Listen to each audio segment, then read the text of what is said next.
এই যুবক, তোমরা যে এই 4টি গুণ দেখে বিবাহ করছো, তার মাল দেখে বিবাহ করছো, তার টাকা পয়সা দেখে, তার বংশ গৌরব দেখে বিবাহ করছো, তার রূপ দেখে বিবাহ করছো, তার দিনদারিতা দেখে বিবাহ করছো। এই 4টি গুণের মধ্যে দিনদারিতা যে গুণ, তার ভিতরে যে তাকওয়া, তার যে পরেশগারিতা, তার ভিতরে যে আল্লাহ ভীরুতা, এটা দেখে তুমি সেই মেয়েকে কি করো? তুমি বিবাহ করো। তুমি যদি এই দিনদারিতাকে ছেড়ে দাও, তুমি যদি এই দিনদারিতাকে ছেড়ে দাও, তুমি যদি সেই মেয়েটাকে কি করো? তার টাকা পয়সা দেখে, তার রূপচর্চা দেখে, তার বংশ দেখে তুমি যদি বিবাহ করে থাকো, আর তার ভিতরে যদি দিনদারিতা না থাকে, আল্লাহ রাসূল সাল্লাল্লাহু আলাইহি ওয়াসাল্লাম বলছেন, তারিবাত ইয়াদাক, তোমার 2 হাত ধুলোয় ধ্বংস হয়ে যাবে। এটা হচ্ছে আরব দেশের একটা মৃত ভৎসনা, যে আল্লাহ রসুল তাকে বোঝাতে চাইলেন যে তোমার সংসারে, তোমার ফ্যামিলিতে কখনোই বরকত আসতে পারে না, তোমার ফ্যামিলিতে, তোমার পরিবারে কখনোই বরকত আসতে পারে না। তুমি যদি শুধুমাত্র দিনদারিতাকে দেখে বিবাহ করো, আর এই 3টি যদি না থাকে, তার যদি টাকা পয়সা না থাকে, তার যদি বংশ না থাকে, তার যদি সে যদি সুন্দর না হয়, শুধুমাত্র তুমি দিনদারিতা দিয়ে প্রাধান্য দিয়ে যদি তুমি বিবাহ করো, সেই ফ্যামিলিতে, সেই বাড়িতে শান্তি আসবে আসবে আসবে। আর আপনি যদি এই 3টি গুণ দেখে বিবাহ করি, তার টাকা পয়সা, তার বংশ গৌরব, তার সুন্দর কি অভিষ্ট, ছোট বড় ইসলাম দরদি মুসলিম ভাতৃবর্গ, পর্দার অন্তরালে পর্দানাসীন আমার মা ও ভগ্নীগণ, সমস্ত প্রশংসা, স্তুতি, আরাধনা, হামদ ও সানা সে মহান আল্লাহ পাক ইজ্জতের জন্য, যে আল্লাহ সুবহানাহু ওয়া তাআলা তিনি আমাদের সকলকে আজকে সকলের কাজ কর্ম ছেড়ে দিয়ে সলাতুল জুমা আদায় করতে আসার তৌফিক এনায়েত করেছেন। যে আল্লাহ তাআলার প্রশংসা করে আমরা শেষ করতে পারি না, তাই সকলে সংক্ষিপ্ত একটি ছোট্ট বাক্যের দ্বারাই সে মহান আল্লাহ তাআলার সংক্ষিপ্ত প্রশংসা করি। আমরা সকলে বলি আলহামদুলিল্লাহ। দরুদ ও সালাম বর্ষিত হোক নবিকুল শিরোমণি, নবী মক্কি, নবী মাদানী, নবী আহমদ, নবী মুহাম্মদুর রাসূলুল্লাহ সাল্লাল্লাহু আলাইহি ওয়াসাল্লামের উপর। আল্লাহুম্মা আমিন, আল্লাহুম্মা সাল্লি আলাইহি, আল্লাহুম্মা বারিক আলাইহি। সম্মানিত মোহতারাম হাজিরিন, আমি আপনাদের সম্মুখে পবিত্র কোরআনুল কারীম থেকে 2 জায়গার আয়াত তিলাওয়াত করেছি। বিশ্বনবী মুহাম্মদ রাসূলুল্লাহ সাল্লাল্লাহু আলাইহি ওয়াসাল্লামের একখানা বিশুদ্ধ হাদিস পড়েছি। এই আয়াত এবং হাদিসকে সম্মুখে রেখে আজকে আমাদের খুতবার নির্বাচিত বিষয় আদর্শ পরিবার পর্ব 3। আমরা বিগত 2 জুম্মায় আদর্শ পরিবার সম্পর্কে আলোচনা শুনেছি। আজকে আমরা পার্ট 3 অর্থাৎ পর্ব 3 আদর্শ পরিবার নিয়ে আলোচনা করব। ওমা তৌফিক ইল্লা বিল্লাহ। রব্বি ইশরাহ লি সাদরি ওয়া ইয়াসসির লি আমরি ওয়াহলুল উকদাতাম মিন লিসানি ইয়াফকাহু কওলি। মোহতারাম হাজিরিন, মানব জীবনের জন্য আদর্শ পরিবার গঠন করা হলো, এর গুরুত্ব অপরিসীম। আদর্শ পরিবার যদি আমরা গঠন না করতে পারি, তাহলে আমরা আমাদের সন্তানের ভবিষ্যৎ, তাদের সুকামনা করতে পারি না। আদর্শ পরিবার যদি আমরা না গঠন করি, তাহলে আমরা কখনোই সমাজ, সোসাইটি আমরা আদর্শবান করে গড়ে তুলতে পারি না। তাই আদর্শবান একটা ফ্যামিলিকে আইডিয়াল করার জন্য, আদর্শবান করার জন্য সর্বপ্রথম যাকে সব থেকে বেশি আদর্শবান হতে হবে, সে হলো সেই ফ্যামিলির, সেই পরিবারের মহিলাকে। কারণ মহিলা, তার দায়িত্ব হলো সেই পরিবারকে দেখাশোনা করা। সে পরিবারের যা কিছু করবে পুরুষ যে সে শুধু ইনকাম করে দিবে, আর বাকি দায়িত্ব ফ্যামিলির ভিতরে যা কিছু কাজকর্ম আছে সব কিছু কিন্তু মহিলার দায়িত্ব। এই জন্য একজন সন্তান সে তার মায়ের কালচার, তার মায়ের ব্যবহার, তার মায়ের আখলাক দেখে সে শিশুটা সে কী হবে, সে আস্তে আস্তে বড় হবে। এই জন্য আদর্শ পরিবার গঠন করার জন্য সে পরিবারের পুরুষকে তো আদর্শবান হতে হবেই, তার সঙ্গে সে ফ্যামিলির মহিলাকেও আদর্শবান হতে হবে। সম্মানিত উপস্থিতি, একটা ফ্যামিলি গঠন করার জন্য আমরা যখন আমাদের ফ্যামিলিকে আদর্শবান করে গড়ে তোলার চেষ্টা করছি, অ্যাট ফার্স্ট সর্বপ্রথম আমাদেরকে একটা ফ্যামিলি তৈরি করতে হবে। ফ্যামিলি তৈরি করার জন্য কি করতে হবে? আমাদেরকে বিবাহ করতে হবে। বিবাহের মাধ্যমে নারী পুরুষ উভয়ের মাধ্যমে সেখান থেকে সন্তান সন্ততি হবে, সেখান থেকে একজন দুইজন তিনজন চারজন করে ফ্যামিলি মেম্বার বাড়বে, আর তখন হবে একটা ফ্যামিলি বা একটা পরিবার। আল্লাহ তাআলা দুনিয়াতে কোটি কোটি মানুষ, অসংখ্য জীব জন্তু জানোয়ার রেখেছেন, তারপরেও মানুষ জাতি রেখেছেন লাখ কোটি কোটি কোটি মানুষ রয়েছে। কিন্তু আমরা যে সারা পৃথিবীতে কোটি কোটি মানুষ রয়েছি, এই কোটি কোটি মানুষ, মানব সম্প্রদায় কোথা থেকে এলো, এর উৎপত্তি কোথা থেকে হলো? মহান আল্লাহ তাআলা এ সম্পর্কে বলছেন, বিসমিল্লাহির রহমানির রহিম, ইয়া আইয়ুহান নাসু তাকু রাব্বাকুমুল্লাযী খালাকাকুম মিন নাফসিন ওয়াহিদা ওয়া খালাকা মিনহা যাওজাহা ওয়া বাথা মিনহুমা রিজালান কাসীরান ওয়া নিসাআ ওয়াত্তাকুল্লাহা আল্লাযী তাসাআলুনা বিহি ওয়াল আরহাম ইন্নাল্লাহা কানা আলাইকুম রাকীবা। সূরা নিসার প্রথম আয়াত।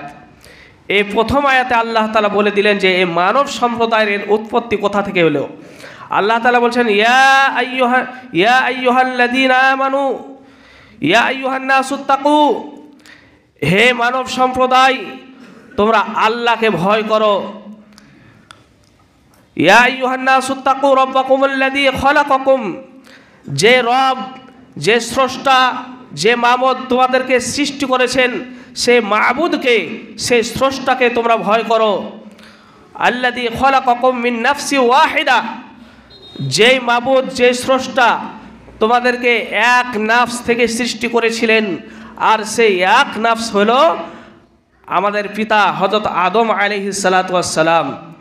মহান আল্লাহ তাআলা সে কথাই বলছেন, আল্লাযী খালাকাকুম মিন নাফসিন ওয়াহিদা ওয়া খালাকা মিনহা যাওজাহা, এবং আল্লাহ তাআলা সেই আদম আলাইহিস সালাতু ওয়াস সালাম থেকে, হাদিসের মধ্যে এসছে, আদম আলাইহিস সালাতু ওয়াস সালামের বাম পাজরের হাড় থেকে, একটা বাঁকা হাড্ডি থেকে তার স্ত্রী অর্থাৎ আমাদের মা হাওয়া আলাইহিস সালাতু ওয়াস সালামকে সৃষ্টি করেছেন।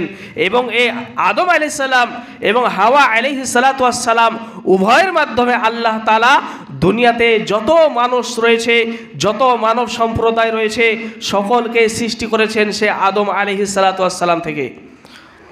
আল্লাযী তাসাআলুনা বিহি ওয়াল আরহাম, যে আল্লাহ তাআলা তোমাদের এই রূহ সম্পর্কে তোমাদেরকে আবার জিজ্ঞাসাবাদ করবেন। যাই হোক, ওই দিকে আমি যাচ্ছি না। এই আয়াতে যেটা প্রমাণিত হলো যে আল্লাহ তাআলা এই মানব সম্প্রদায়কে সৃষ্টি করেছেন আদম আলাইহিস সালাতু ওয়াস সালাম এবং তার স্ত্রী হাওয়া আলাইহিস সালাতু ওয়াস সালামের মাধ্যমে। সম্মানিত উপস্থিতি, আমরা যদি একটা পরিবার গড়তে চাই, একটা ফ্যামিলি তৈরি করতে চাই, কোনোদিন সম্ভব নয় যে আমি একা একটা ফ্যামিলি তৈরি করব, কখনোই সম্ভব নয়। এর জন্য কি করতে হবে? আমাকে বিবাহ করতে হবে। বিবাহের মাধ্যমে যখন নারী পুরুষ উভয় যখন তারা মিলিত হবে, তাদের মিলনের ফলে সন্তান সন্ততি জন্মগ্রহণ করবে, আর তখন একজন দুজন করে যতটা সন্তান বাড়বে একটা ফ্যামিলি তৈরি হবে।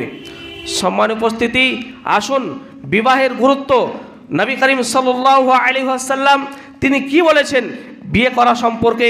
মহান আল্লাহ তাআলা, আগে বলি, মহান আল্লাহ তাআলা তিনি বলেছেন ওয়া আনকিহুল আয়ামা, মহান আল্লাহ তাআলা বলছেন তোমরা কি করো, যখন তোমাদের নির্দিষ্ট উপযুক্ত বয়স হয়ে যাবে তখন তোমরা কি করো, তোমরা বিবাহ করো।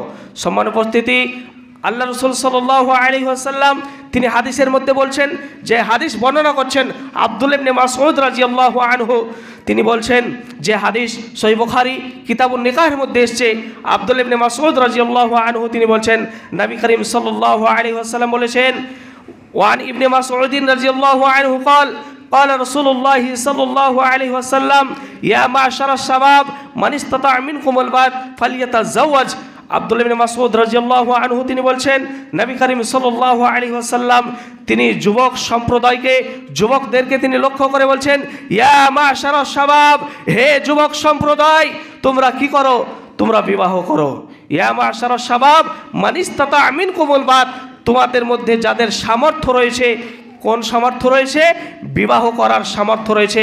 সম্মানিত উপস্থিতি, এখানে হাদিসের মধ্যে যে শব্দ এসেছে মানিস্তাতা মিনকুমুল বাত, মানিস্তাতা মানে যে ব্যক্তি সামর্থ্য রাখে, মিনকুম তোমাদের মধ্যে, বাত বাত শব্দের দুই রকম ব্যাখ্যা এসেছে। একটা ব্যাখ্যা এসেছে যে যুবক বিবাহ করবে সেই যুবককে শারীরিক ক্ষমতাবান হতে হবে, শারীরিক তার ভিতরে ক্ষমতা থাকতে হবে। এই জন্য যার ভিতরে ক্ষমতা থাকবে না, বিবাহ করার ক্ষমতা থাকবে না, আল্লাহ রাসূল সাল্লাল্লাহু আলাইহি সাল্লাম অন্য হাদিসের মধ্যে বলেছেন সেই যুবকের জন্য বিবাহ করা হারাম। এই জন্য যখন একজন যুবক সে বিবাহ করার প্রস্তুতি নেবে, যখন একজন যুবক সে বিবাহ করার জন্য সে কি করবে, সেই প্রস্তুতি গ্রহণ করবে, আল্লাহ রাসূল সাল্লাল্লাহু আলাইহি সাল্লাম যুবকদেরকে ডেকে বলছেন, মানিস্তাতা মিনকুমুল বাত, তোমাদের মধ্যে যাদের সামর্থ্য রয়েছে, সামর্থ্য বলতে কি বুঝি? যার ভিতরে শারীরিক তাকত রয়েছে, ক্ষমতা রয়েছে, যৌবন ক্ষমতা রয়েছে। আল্লাহ রাসূল সাল্লাল্লাহু আলাইহি সাল্লাম সেই কথা বলছেন। অন্য একটা ব্যাখ্যার মধ্যে এসেছে যে যুবকের টাকা কড়ি রয়েছে, পয়সা রয়েছে, একজন স্ত্রীকে, একজন নারীকে সে উপযুক্ত সে শাড়ি কিনে দিতে পারবে, একজন নারীকে তার পোশাক আশাক কিনে দিতে পারবে, একজন নারীকে, একজন মহিলাকে যখন তার যাবতীয় বাজার যা কিছু লাগে, কসমেটিক্স বাজার, তার মাথা থেকে শুরু করে পা পর্যন্ত যা কিছু সাজ সজ্জা লাগে, যখন একজন যুবক সে তার ক্ষমতা রইবে, তার কাছে পয়সা রইবে, টাকা থাকবে, আল্লাহ রাসূল সাল্লাল্লাহু আলাইহি সাল্লাম সেই যুবককে বলছেন, মানিস্তাতা মিনকুমুল বাত, এই যুবক তুমি আর বসে থেকো না, তুমি কি করো? তুমি বিবাহ করো। যদি তোমার ভিতরে এই শক্তি না থাকে, যদি তোমার এখনো দেখো যে এখনো পর্যন্ত একজন স্ত্রীকে ভরণ পোষণ করানোর জন্য আমার কাছে এখনো টাকা কড়ি হয়নি, আমার কাছে এখনো আমার ব্যাংক ব্যালেন্স হয়নি, এখনো পর্যন্ত আমি যে একজন স্ত্রীকে নিয়ে আমি ঘর সংসার করব, এখনো পর্যন্ত আমার টাকা হয়নি, আল্লাহ রাসূল সাল্লাল্লাহু আলাইহি সাল্লাম সেই যুবককে আর একটা অ্যাডভাইস করছেন, গুরুত্বপূর্ণ কথা বলছেন। কি বলছেন? মানিস্তাতা মিনকুমুল বাত ফালিয়াতাজাওয়াজ, যদি তোমার বিবাহ করার ক্ষমতা রাখে হয় তুমি বিবাহ করো, আর না হলে ফাআলাইহি বিসওম, তোমার উপরে তুমি কি করো? তুমি সিয়াম পালন করো। সম্মানিত উপস্থিতি, হাদিসটা খুব সুন্দর বোঝার আছে। আল্লাহ রাসূল যুবকদেরকে বলছেন, তোমাদের যদি ক্ষমতা হয়ে যায়, তোমাদের যদি সামর্থ্য হয়ে যায় যে একজন স্ত্রীকে নিয়ে তুমি ঘর সংসার করতে পারবে, তার কোনো অসুবিধা হবে না, যদি তোমার সামর্থ্য হয়ে যায় তুমি বিবাহ করে নাও। আর যদি তোমার সামর্থ্য না হয়ে থাকে ফাআলাইহি বিসওম, তুমি সিয়াম রাখো। কেন আল্লাহ রাসূল কেন এই কথা বলছেন যে সিয়াম রাখো? পরে আল্লাহ রাসূল সাল্লাল্লাহু আলাইহি সাল্লাম তিনি উত্তর বলে দিয়েছেন, ফা ইন্নাহু লাহু বিজাউন, কেননা সিয়াম রোজা এটা এমন একটা ইবাদত যে ইবাদত কি করবে? তোমার এই দৃষ্টিকে নিচে করবে, নিচে রাখবে। তুমি যদি রোজা রাখো, তুমি যদি সিয়াম রাখো, তাহলে রাস্তাঘাটে যত যুবক যুবতী, যত মহিলা চলবে, তাদেরকে দেখে তোমার ভিতরে কোনো কামনা বাসনা সৃষ্টি হবে না। তুমি যদি রোজা রাখো, তুমি যে সারাদিন না খেয়ে আছো, এর জন্য তোমার শরীরকে সবসময় কি করবে? এই সিয়াম দমন করে রাখবে। এর জন্য আল্লাহ রাসূল সাল্লাল্লাহু আলাইহি সাল্লাম তিনি যুবকদেরকে বলছেন, তোমার সামর্থ্য থাকলে তুমি বিবাহ করো, আর যদি তোমার সামর্থ্য না হয় ফাআলাইহি বিসওম, তুমি সিয়াম পালন করো। সিয়াম কতটা পালন করতে হবে? 2, 4, 5টা, যতটা ইচ্ছা সে ব্যক্তি সিয়াম পালন করতে পারে। সে ব্যক্তি যদি দেখে যে আমার এখনো সামর্থ্য হয়নি, অথচ আমার মন চাইছে আমি বিবাহ করব। সম্মানিত উপস্থিতি, লজ্জার কিছু নয়। মহান আল্লাহ তাআলা তিনি বলেছেন, ইন্নাল্লাহা লা ইয়াস্তাহি মিনাল হক, নিশ্চয় আল্লাহ তাআলা হক বলতে কখনোই লজ্জা করেন না। আল্লাহ তাআলা যদি হক বলতে লজ্জা না করে থাকেন, তাহলে আমি সামান্য কয়েকটা জ্ঞান জানি, আমরা কেন লজ্জা করব? অবশ্যই শরীয়তে যেগুলো রয়েছে, শরীয়তে দিন ইসলামে যেটা রয়েছে, আমাদেরকে শিক্ষা অর্জন করতে হবে। আল্লাহ তাআলা সেই যুবককে বলছেন, আল্লাহ রাসূল সাল্লাল্লাহু আলাইহি সাল্লাম সেই যুবককে বলছেন, তুমি বিবাহ করো, নতুবা তুমি সিয়াম পালন করো। সম্মানিত উপস্থিতি, আমরা যদি এই হাদিসকে পর্যালোচনা করে দেখি যে আল্লাহ রাসূল যুবকদেরকে সামর্থ্যবান হতে বলছে, কিন্তু বর্তমান আমাদের সোসাইটিতে, বর্তমান আমাদের সমাজে যেটা চলছে এটা সম্পূর্ণ উল্টো। কেমন?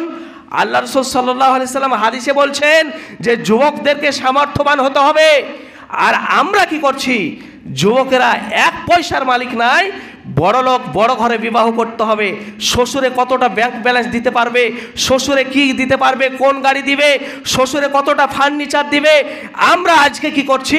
শ্বশুরের কাছ থেকে নেওয়ার জন্য আজকে আমরা যুবকরা বিবাহের জন্য প্রস্তুতি নিচ্ছি। কিন্তু আল্লাহ রাসূল বলছেন যে তুমি যে একজন মেয়েকে তোমার ঘরে নিয়ে আসবে, সেই মেয়েটার A to Z সমস্ত খরচ বহন করবে তুমি যুবক।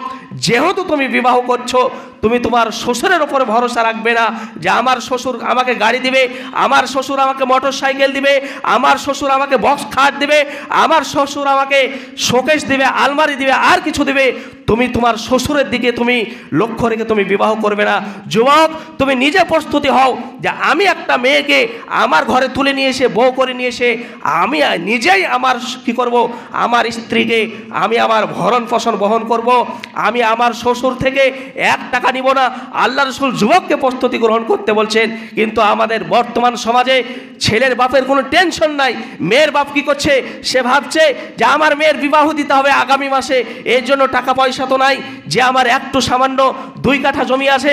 বাধ্য হয়ে বর্তমানে এই পণ প্রথা, যে একেবারে কুপ্রথা, যে পণ প্রথা একবারে নিকৃষ্ট প্রথা চলছে, যার কারণে আজকে সমাজের অশান্তি, যার কারণে আজকে 18 বছর 20 বছরের সেই যুবতী মেয়েটা আজকে তাকে গলায় দড়ি দিতে হচ্ছে, যে কারণে আজকে একটা নতুন বধূকে নতুন বিয়ে করে এসে তাকে রেল লাইনে গলা দিতে হচ্ছে। কেন? যে বাড়িতে শাশুড়ি ননদের অত্যাচার, যে তোর বাপ কিছু দিতে পারেনি, তোকে ফিরি তোকে খালি হাতে তোকে এই বাড়ি পাঠিয়ে দিয়েছে, যে কারণে আজকে মেয়েরা তারা আত্মহত্যা করতে বাধ্য হচ্ছে। যুবক, তুমি কখনোই তোমার শ্বশুর বাড়িতে নিবে, কখনোই তুমি শ্বশুর বাড়ি থেকে একটা গাড়ি নিবে, যুবক তুমি তোমার শ্বশুরের তুমি খাটে তুমি শুয়ে থাকবে, এটা তুমি কখনোই আশা করো না। আল্লাহ রাসূল বলছেন, যুবক তুমি বিবাহ করার জন্য আগে তুমি নিজেকে সামর্থ্যবান তৈরি করো, তুমি নিজে তোমার টাকা পয়সা তুমি তৈরি করো, নিজে তুমি তোমার ব্যাংক ব্যালেন্স তৈরি করো, তারপরে তুমি বিবাহ করো। সম্মানিত উপস্থিতি, আজকে সমাজে কখনোই আপনি যদি এই ফর্মুলা, আল্লাহ রসুলের এই ফর্মুলা যদি আপনি না মেনে চলেন, যদি আপনি আপনার ছেলের জন্য আপনি যদি ভেবে থাকেন যে আমার বিয়ের কাছে একটা মেয়ে দেখে বিবাহ দিব, সে মেয়েটার তার বাপের কি আছে, কি বিজনেস করে, কতটা জমি জায়গা আছে, আপনি যদি এই আশায় এই লোভে পড়ে আপনি যদি আপনার ছেলের বিবাহ দিয়েছেন, আপনার ছেলে একটা মেয়েকে বিবাহ করে আনবে, আপনার ঘরে যখন আসবে সেই মেয়েটা যে তার বাপের বাড়ি থেকে অনেক টাকা পয়সা নিয়ে আসবে, খাট নিয়ে আসবে, পালং নিয়ে আসবে, সেই মহিলাকে সেই পুত্রবধূকে আপনি কখনোই আপনার বশে আনতে পারবেন না। আর যখনই আপনি আপনার বশে আনতে পারবেন না, সেই পরিবার আদর্শবান হতে পারে না। আল্লাহ রসুল এই হাদিসগুলোকে এমনি বলেছেন, এই হাদিসগুলো রেকর্ড রয়েছে। আজ থেকে 1500 বছর আগে আল্লাহ রসুল বলে গেছেন যে যুবকদেরকে বিবাহ করতে হবে, তোমরা নিজেরা সামর্থ্যবান হও, নিজে প্রস্তুতি গ্রহণ করো, নিজের টাকা পয়সা তৈরি করো।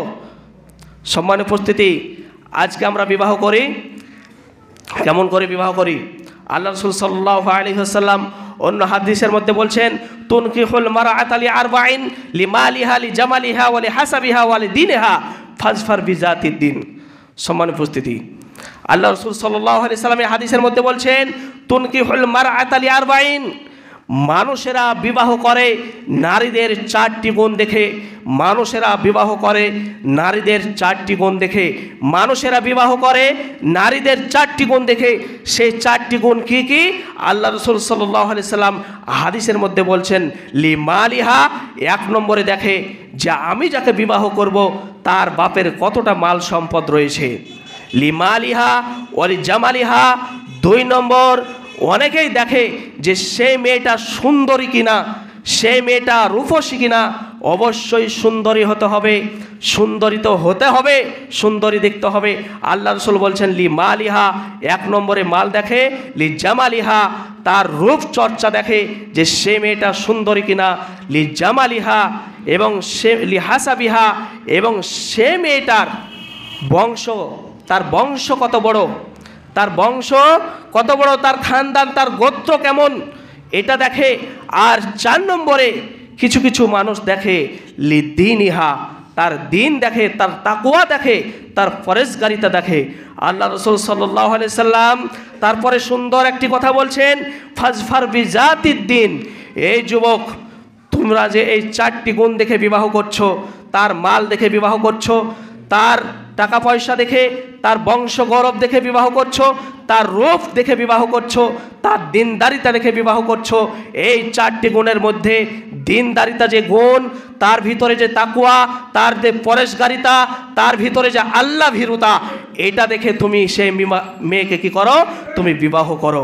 তুমি যদি এই দিনদারিতাকে ছেড়ে দাও, তুমি যদি এই দিনদারিতাকে ছেড়ে দাও, তুমি যদি সেই মেয়েটাকে কি করো?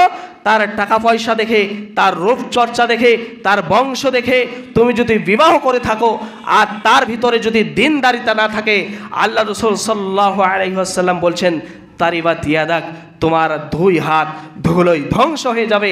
এটা হচ্ছে আরব দেশের একটা মৃত ভৎসনা, যে আল্লাহ রাসূল তাকে বোঝাতে চাইলেন যে তোমার সংসারে, তোমার ফ্যামিলিতে কখনোই বরকত আসতে পারে না, তোমার ফ্যামিলিতে, তোমার পরিবারে কখনোই বরকত আসতে পারে না।